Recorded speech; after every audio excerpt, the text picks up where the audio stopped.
come and take a seat while I bring the heat.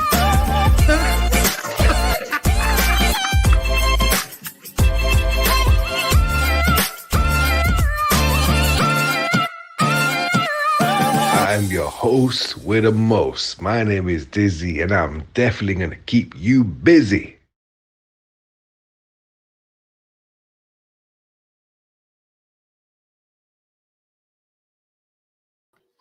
Grand rising, grand afternoon, grand evening, wherever you are in the world, ladies and gentlemen. Welcome to another episode of Sit Down Sundays with me, your host with the most, Dizzy, and I'm definitely going to keep you busy. So every week we have an exciting guest, and we're sticking with the subject of passion and purpose. And last week we had the most excited guest we've ever had on the show, Miss Ghazala Jabeen, my fellow genie. And after the explosive and energetic and just the whole synergy we had with this lady, I said to her, Ghazala, who can you recommend that I have on the show next? So when she recommends somebody, I'm laying out the red carpet. And so let me introduce you to our next exciting guest. And that's it. I looked a little bit into his history and I thought, wow, I'm excited. Welcome, Russ Devan, to Sit Down Sunday. Welcome. It's very. I'm very honored to be here. Thank you. Thank you very much. I mean, look, like I said, I looked into a little bit of who you are and a snippet into your life, and I got excited straight away, purely because I saw a lot of my own life in there. So first of all, how did you meet Ghazala, first of all, so we can follow the process from last week's interview to where we are today? Well, I love this story, so I'm more than happy to tell it. It goes back about 20 years, actually, and I own a company called Success by Design, and I have sourced a very different kind of training that I call untraining. And someone from the UK had come to the United States and heard me speak, and they asked if I would come over to the UK and do a series of seminars on my untraining, which I was more than happy to do. And one of the students in those seminars was Ghazala Jabeen and her husband, Martin. And that moment, that weekend, formed a lifetime friendship where we stayed in touch and communicated. And I have watched Ghazala go from an already powerful woman to a worldwide and international business success. And she's been a bright light in my life. She's been one of my most proud, I don't want to say students. She's probably taught me as much as I've taught her, but Yeah. but associates. But more than that, we're dear, dear friends. So that's how that came about. Amazing. So when I said to her, we were talking about, because she had played quite a keen role in this whole World Transformation Day, the organization, you know, the giving back to community. She was a driving force behind it, and my coming on board, I spoke to the organizers. I said, who else have we got? And Harinder goes, oh, we've got Ghazala Jabeen. And I'd always seen her name. I'd not looked into her too much, but I knew there was a great energy. And last week's interview was the beginning of something beautiful. And that story that you said, I can see that in my life with her too, because she is that individual. So, like I said, we're having inspiring conversations every Sunday. And the idea is these conversations are going to transform something. And I think we're at a crucial time in life, you know, with what's been going on in the world. Yes. I think it's been a catalyst for people to find out who they are inside. Because if you're locked in your house for 18 months, what's the best thing that you could do? And what you're doing, which is unlearning, I think is perfect. Reason being, we have been taught so many things that we unconsciously do. But whether you know that you've been taught them consciously or unconsciously can be another subject. But the fact that people are doing stuff, I've said to people, look, in this time that we've been locked in our houses, how have you spent your time? For me, I've become who I was supposed to be in life. It's allowed me to be the real me, the real 100% authentic me. Yes. That was here because I dare to be me. And that happened in this lockdown period. And it helped. I knew my purpose. I just wasn't sure how I was going to show it. Right. But I'm in full beam now. There's no restriction. I'm fully expressed. And that's why I do the show. And that then has allowed me to bring other people in that can also shine another light. So, Russ, tell us about how you found your purpose and passion. Well, this is going back 3-4 decades, but after being a success in business for about 10 years, I came to a point around 1990 where I had been on a path of personal development, and back then personal development was reading everything you could and listening to tapes and things like that. But I entered into a new phase of my growth where I took a course called Leadership, Productivity, and Service. And this course was a year-long course that you had to graduate. In order to graduate, you had to complete an important project. Okay. And my project was about changing a business model, or actually the model for business and things in business that I saw didn't work. And how I could measure that result was by producing an income using a new possibility for how business could work.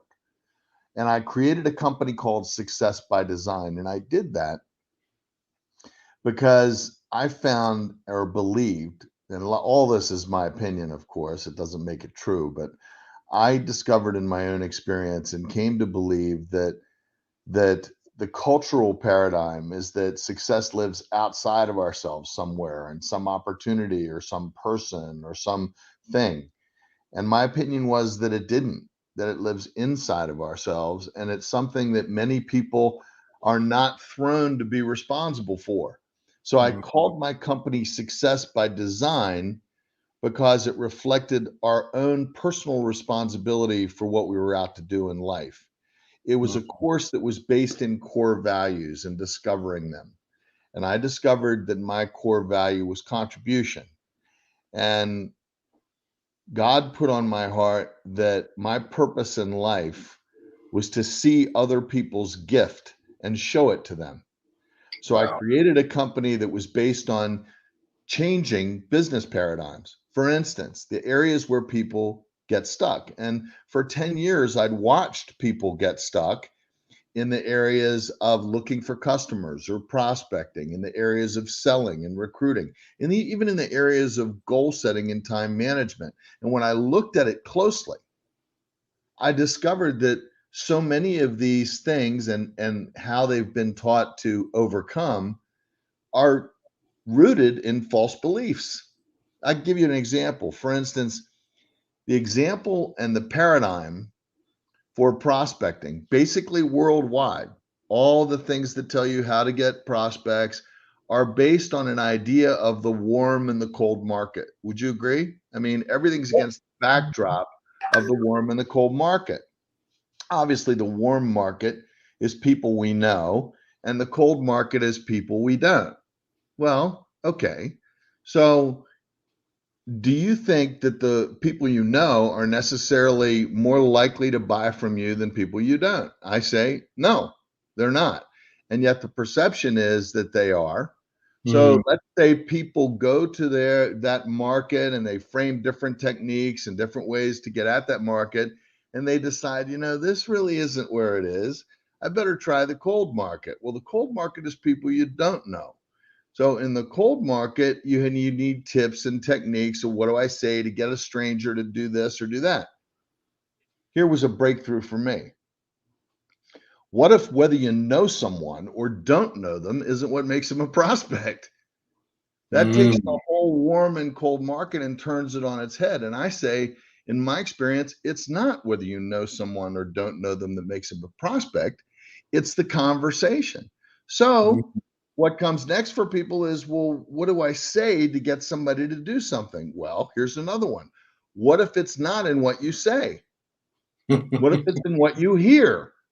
So maybe if you get interested enough in the person you're talking to and listen, the right thing to say will come up organically.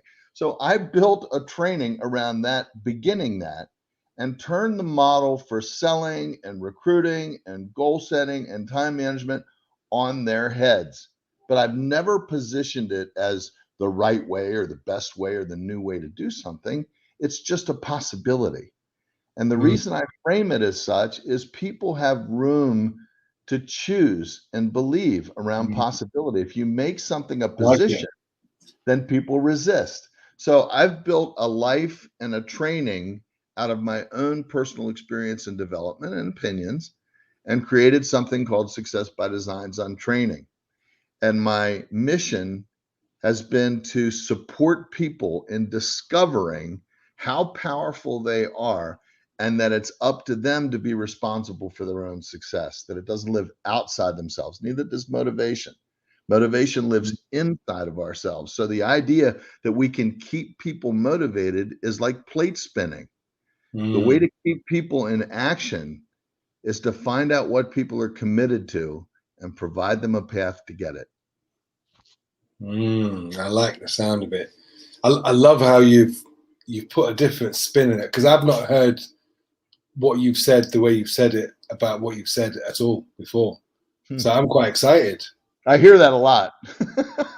Yeah, it's a different angle, and I know life is all about perspective, right? And you've opened another window, a view of looking at it, thinking, right. Well, you see, and I love it. Thank you for bringing that to the table, because we can. Doesn't matter how old you get, as you go through life, when you see a new perspective, after you've seen many perspectives. Yes. So thank you. No. I don't want to take over the interview, but I get excited about this because I feel that there's so much that we don't see. And I was taught a paradigm many years ago that has to do with the way we learn, actually even the way we live. And there's three domains of how we're being in the world. One is the domain of what we know, the domain of knowledge. And what we know is the sum of everything we've known to this point and we've experienced. Then there's another domain. And that other domain is what we don't know. Okay. And what we don't know, we pretty much know. Like I don't know about quantum physics. But if I want to study quantum physics, I can, and I can study it and I can understand it and I can move it into the domain of what I know. Yeah. But there's a third domain. And this sounds like cocktail conversation, but it's really not. The third domain that we're not aware of, we're actually blind to, is the domain of what we don't know we don't know. Now, that sounds like you hear that. You hear newscasters toss it out, or somebody at a cocktail, oh, that's what you didn't know. No. If you don't know something, but you don't know it, you're blind to it. It doesn't exist for you. It's like the ontological explanation is it's like water to the fish. The fish doesn't know it's a fish.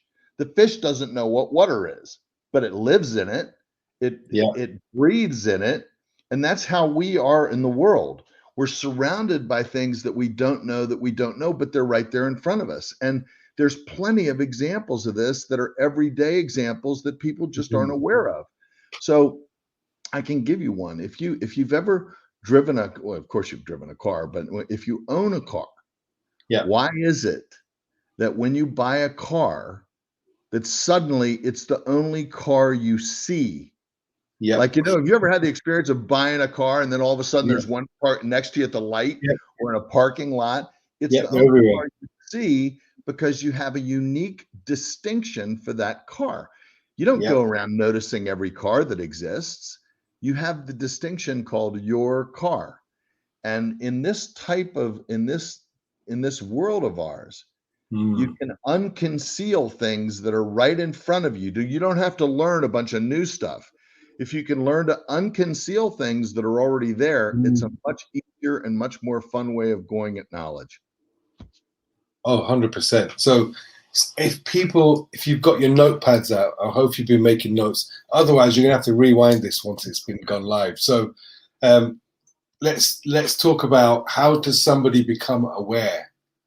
If you're watching right now and you're feeling stuck, right now the notion out there is not empowering people. If you're not choosing an empowering, if you're choosing to watch Empowering this. interpretation is what I would call it. So, Okay. so people, what we're thrown to do is just what's put in front of us. So if you can be open to another possibility, and much of this has to do with, actually, believe it or not, just how we listen. Mm. For instance, I don't teach people how to listen. They already are born listening, but it's how we listen.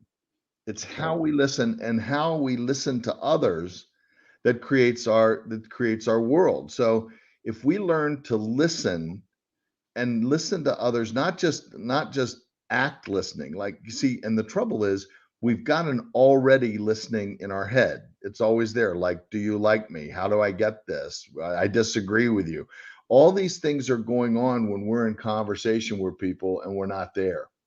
So if we can be open to a different interpretation, like if you are in any kind of sales or business situation, or let's say you're stuck at home, let's say the pandemic, look at the conversation around the pandemic.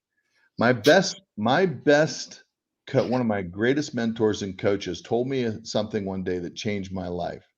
He said, it's not people or circumstances or events that impact us. It's our relationship to them.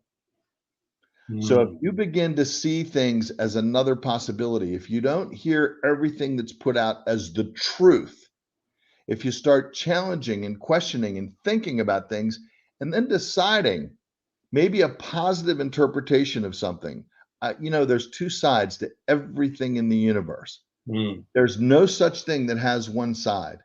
So everything has another possibility.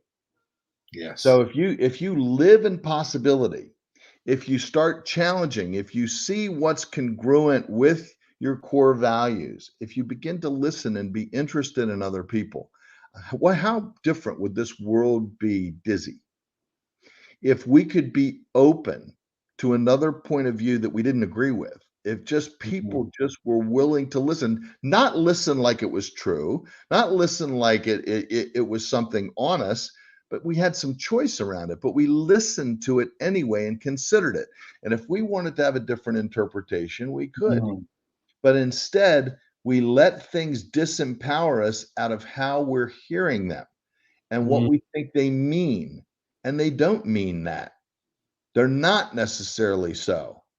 And we have a choice. So that's that. If I could put one thing out today, I tell this to people who are in sales. If you really want to be powerful, the one thing that generally doesn't exist in a sales conversation is a choice. I mean, a real choice where one of the choices can be no. So what if you could offer a product, but saying no to it was all right, instead of trying to overcome that, you were just interested in it and it was okay. And to the degree that you can let no be there, Mm. yes is there as well. So it's like, what happens is, as soon as we start to resist no, as soon as we start to overcome it, as soon as we try to do that, we're making somebody wrong. How many people like to be wrong? Nobody. So I say that, for instance, sales is really about natural law. So if you take a position in sales, you take a position, Mm. what by natural law must every position have? Opposition. It has to be there.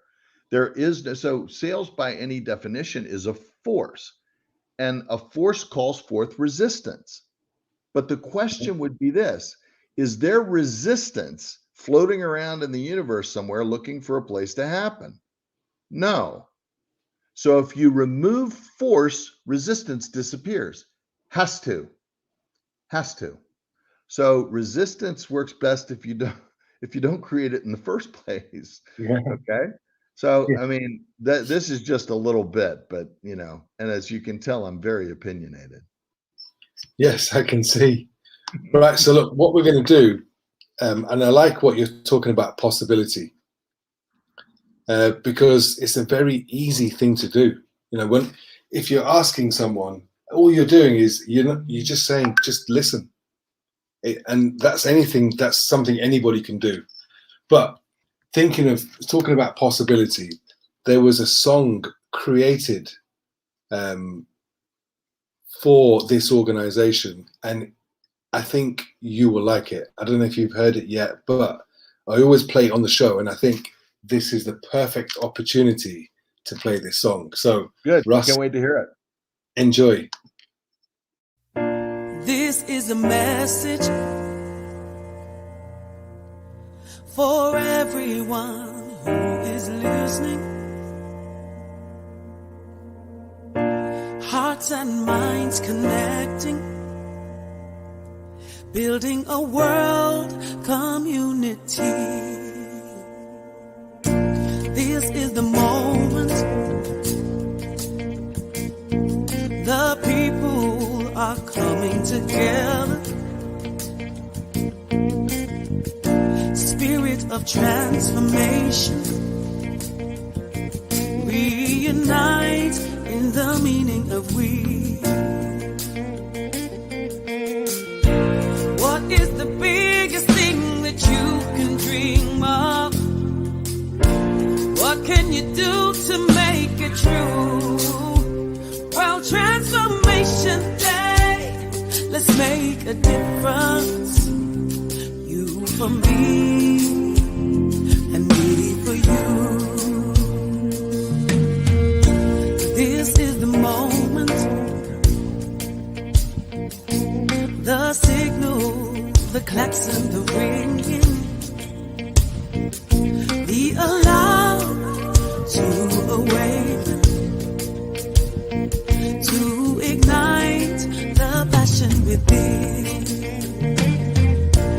Ready for changes, the spirit is stirred and shaken. Now we are primed to awaken. New chapters for us to begin. What is the biggest thing that you can dream of? What can you do to make it true? Well, Transformation Day, let's make a difference. You for me, and me for you.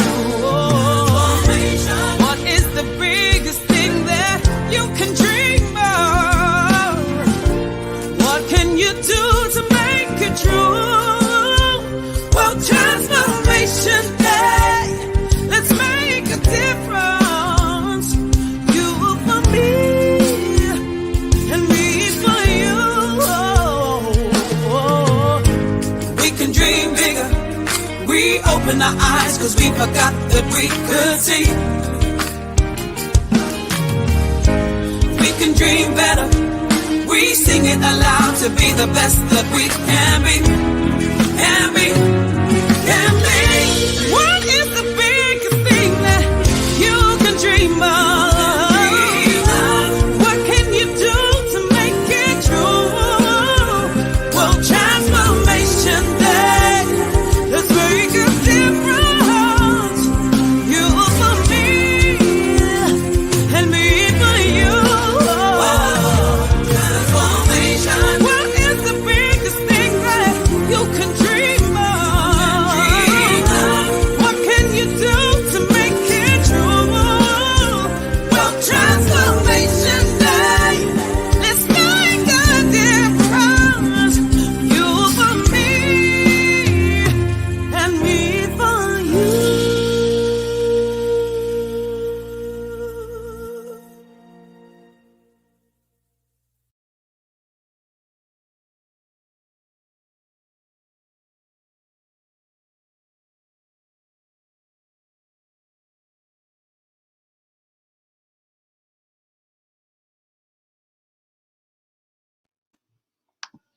So beautiful. Gets, you know what? Every time I watch it, it Yep. brings a tear to my eye. Absolutely beautiful. Yeah, it's gorgeous. And I love I like children. the, The the, the, children. the Yeah. opening line was listening. Exactly what we've been talking about was the opening line of the song. So, yeah. Okay, so how does someone take some action? Let's talk about taking some action. What can something, what tell us something that, I mean, just the idea of listening, what you said just now, is a very small thing that anybody can do without too much, without any force. Because Yes. And interestingly enough, it takes practice because we're thrown not no, listen, I want to be real clear about this. We're always listening. Even the hearing impaired listen. It's how we listen that's the important thing to understand. Most of the time, we're listening to ourselves. I call that automatic listening, and we're born with it. It's not something you can change, it's not something you can get rid of, but unless you can pay attention to it, you can't hear somebody else. You like most of the time when we're in conversation, as a matter of fact, I have a sister-in-law that has this down to an art form. She can look like she's listening, but she checked out 5 minutes ago. She's going, "Uh-huh, yes, oh, yes, yep, She's not there. She's thinking about what to say as soon as I finish talking, and I know that, okay? And the thing is, I'm telling one on me too because I do that as well. The point is, there's a different kind of listening. Imagine listening to someone like you're a blank piece of paper they're writing on. What if, when you were listening to someone, you were so interested in what they were saying, you listened for what they were committed to? You listened for what they were concerned about. Because if I'm going to add up people with just 2 words in a bundle, those 2 words would be concerns and commitments. That's what drives the actions of all human beings. And we're going through life feeling unheard, in relationships, at work, in business, anything you can think of. We're not heard. So how we get heard is to listen. If you just practice that, if you practice, it's kind of fun, actually. What would it be like if you opened a conversation with somebody and they said, "What do you want?" And you said, "I just want to listen. Talk to me." "No, no, what do you want? You want to sell me something?" "No, I just want to listen to what you have to say. Tell me what you're concerned about. Tell me what you think. Tell me your opinions. Tell me what works for you in life. Tell me your dreams. Tell me what you're scared of. Tell me what you're concerned about. Tell me about your children. Tell me about your family. Tell me about your work. Talk to me, because there is no end. I have a law. It's called Russ's Law. Russ's Law is a closed mouth gathers no feet. Okay? You can't make a mistake when you're listening. You can't. So it's like when you understand the power of that sooner or later, if you give someone enough, they're going to go, "Tell me about you." It has to happen because as soon as people feel heard, they get interested. Do you know why? Because you become the most interesting person they've ever talked to, because nobody ever heard them before or said, "I don't want anything. I just want." I just had an aha moment then. I've just realized why some people, whenever I go to parties, I'll get on with somebody and nobody else likes them. And they'll be like, "They're such an idiot." And I'm like, "Nah, man, they're really amazing." And Yeah. it's obviously because I've just listened. Yes. And that's where the connectedness is. Yeah. Connection, everything happens when somebody's heard. And see, there's children that aren't heard, there's parents that aren't heard, Yeah. There's subordinates that aren't heard. There's managers that aren't. Everybody has this thing, and they can't understand why they're not communicating. It's I'm not heard and you're not heard. Now have a relationship. You can't. Wow. It's like just if people knew how powerful. Listen, Dale Carnegie said probably 100 years ago something very profound. He said, "Interested people are interesting." You just spoke it about you at a party. Interested people are interesting. Yeah. If you get interested in somebody, and by the way, it's really tough to blow that one. You can't really well get that wrong. Being interested. Nobody ever stopped you and said, "Wait a minute, you're just a little too interested in my life." You know, It doesn't happen. they don't. You're just too warm to me. What are you up to? It's like people only get that when it's not authentic. Mm. When you're setting, have you ever heard trainers say, "Listen, here's some good small talk." What small talk? Small talk? That was that to kind of season them up for the kill? No, there is no small talk being interested. There's no talk at all. It's over there with them.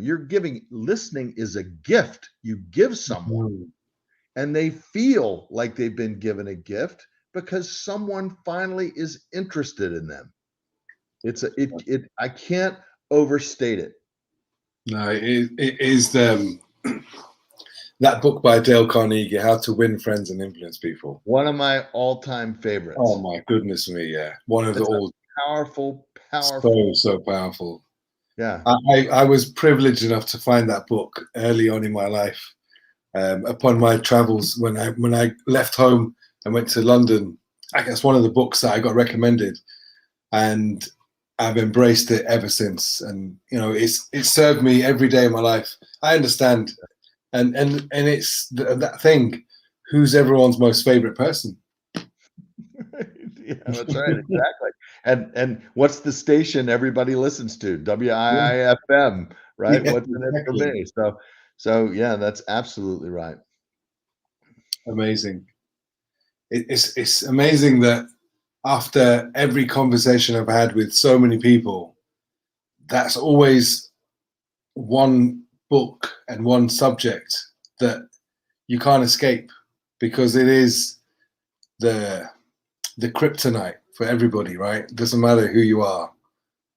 And I guess because if you, like you said, if you're authentic with the person and you are genuinely interested in that person, I get fascinated by people.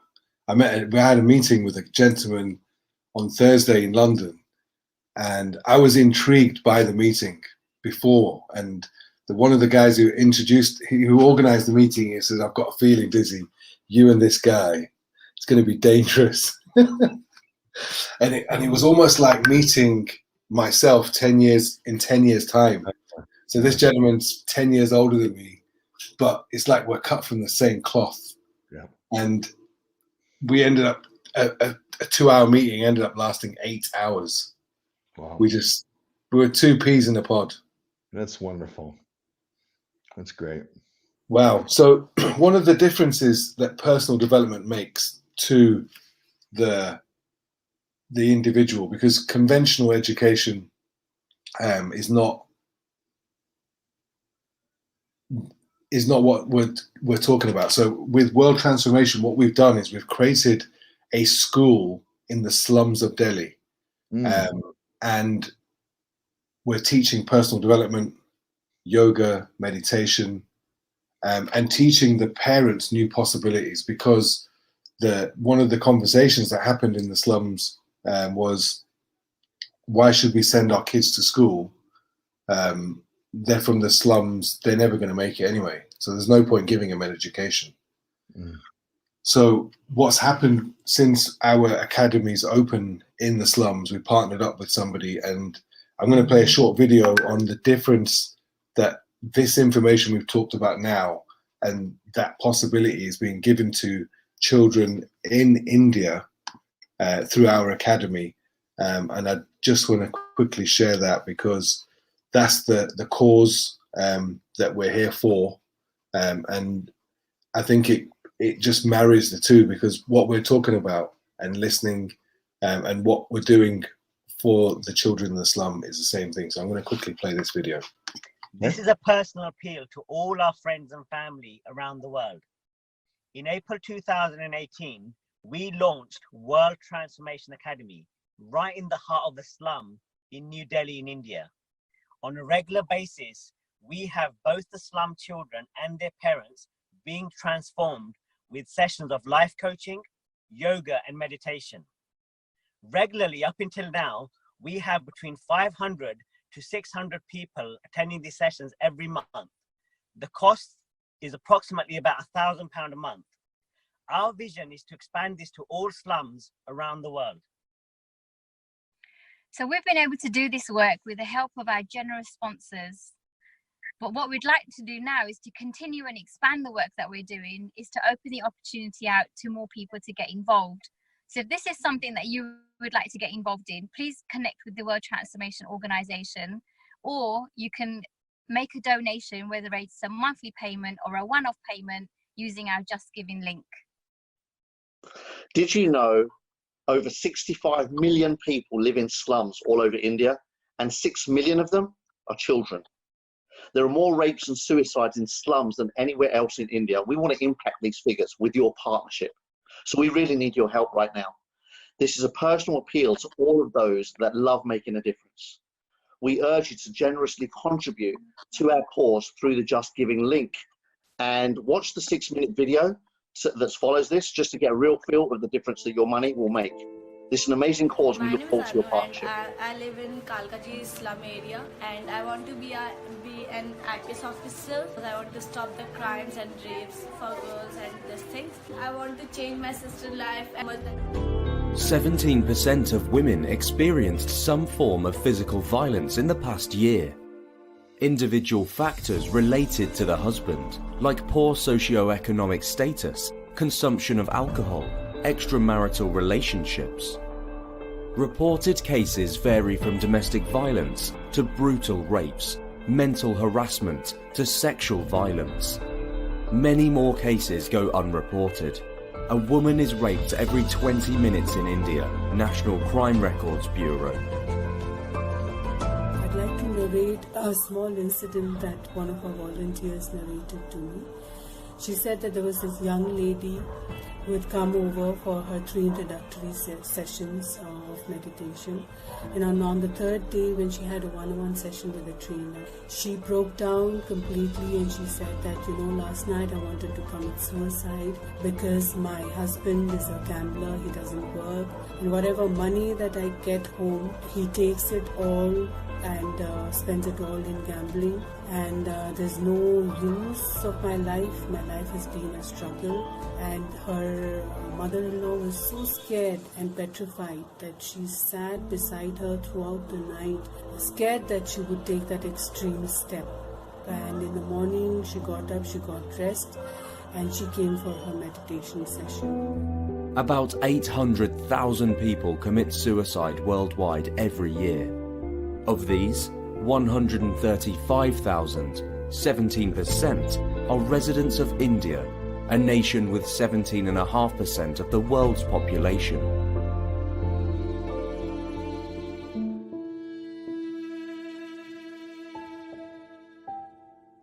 Almost 6 million children live in the slums of India and has the highest rate of child sex ratio.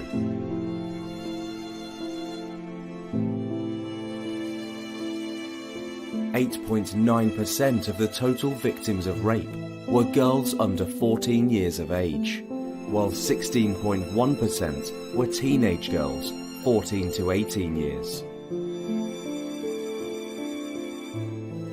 Over 65 million people live in the slums of India.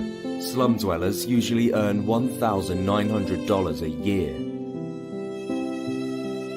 Young slum girls on their way to defecate in the open fields are abducted, raped, and at times hung from a tree, as in the case of the murder of 2 minor Dalit girls in Badon village near Delhi.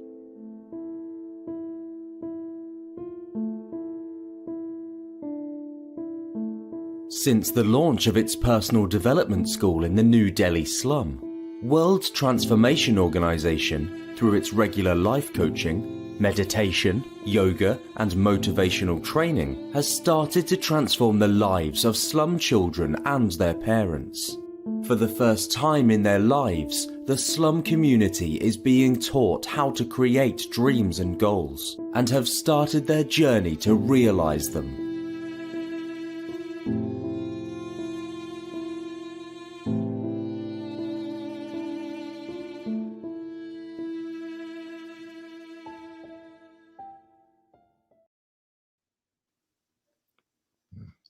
As you can see, Russ, the work this organization is doing is so important because we've already had footage. So for those of you that haven't seen, we did a live broadcast from the slum. Every month they do an event where they take the parents and the kids, teach them yoga, personal development, life coaching, teaching them new possibilities. So this is perfectly, it's all synergized with everything that we're doing. So I want to say, do you have anything you want to share else, anything you want to add?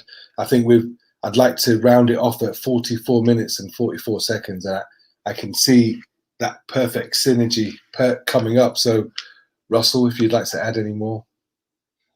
Well, I just like to say, Dizzy, it's been a pleasure to be here. I certainly want to get behind the WTO and contribute in any way I can financially, with also from the heart. If I can contribute anything that I know or teach that would make a difference there, it touches my heart. And I want to tell you something about that with me. I've had some health challenges in the last few years, not out of anything I've done, just life really, and getting older, I think. But I've dedicated the rest of my life to making a difference in the world. And I'm out to, through my training, produce 1,000 cash flow millionaires by August 1st of 2023. But not just for that purpose. The purpose is that they will pay it forward and contribute a 12th of their next million to my foundation, which is called the Success by Design Global Foundation, which is designed to contribute to programs like this specifically. I've been given so much. I'm a blessed man. I've had a wonderful family, incredible opportunities, just one blessing after another. And it's incumbent on me to pay it forward in life. So I intend to live the rest of my life for contribution, to create and make a difference in the world. So that when I die, that's what I'll be remembered for. And it's a great opportunity for me to be given to be here, to learn about the WTO, and to do for it whatever I can. Wow. Well, I can definitely say this won't be our last conversation. This is our first conversation, but definitely not our last. Because I love what you said today. I think there's a lot of synergies. I can see exactly what Ghazala meant when she said what she said. I can see perfect synergies. She said, Dizzy, you're going to love this guy. And those were her words. She goes, you have to get him on your show. You have to. So Ghazala, thank you very much. Yes. Russ, thank you. Thank we you are for the almost wonderful blessing. We're almost coming to that golden figure. So I've Okay. got my finger on the button. We shall speak after this. And like I said, I'm truly grateful to share the stage. I know you've shared the stage with many great people. And God bless you, Dizzy. God bless thank you very much. God bless this organization.